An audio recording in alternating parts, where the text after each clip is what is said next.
There are fears that the recent developments in Zimbabwe may impact its already fragile economy negatively. The South African Institute of International Relations says this uncertainty casts doubt on whether businesses can move their goods freely between the borders.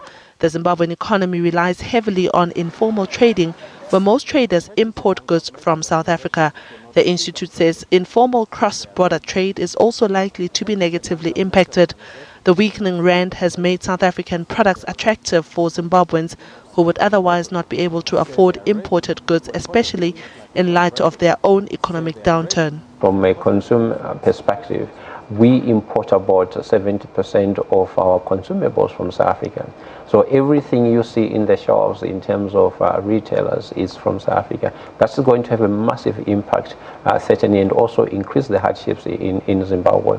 So you're almost back to 2007, 2008, where the shelves were basically empty during the hyperinflation program, and South Africa had basically suspended doing business in Zimbabwe purely because they could not keep up with the pricing system at that stage. So if that does happen, it has a negative impact from a consumer perspective in Zimbabwe, but from a profitability perspective, South African business certainly they will suffer. I mean, Zimbabweans buy from Marco and from everywhere, and 70% of consumption, if it is from South Africa, that is significant.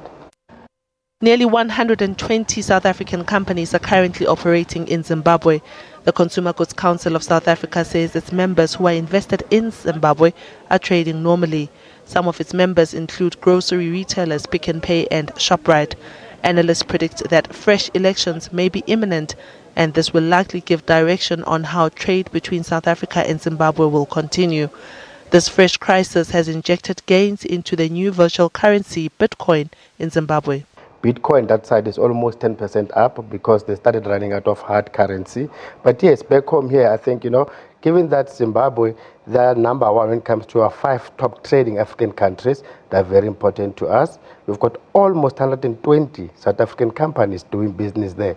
And we're talking companies involved in mining, aviation, tourism, construction, retail, you name it. So they're very important to us. Just to put it in perspective, last year alone, we traded with them with almost 29 billion. We've done even far much better than China. So whoever is trading with Zimbabwe, South Africa is number one. The South African Chamber of Commerce and Industry says local businesses trading with Zimbabwe have adopted a cautious approach. CEO Ellen Mukoki says some local companies have suspended the movements of goods between the two countries until they are fully aware of the situation in Zimbabwe. Diabo Seto, SABC News, Johannesburg.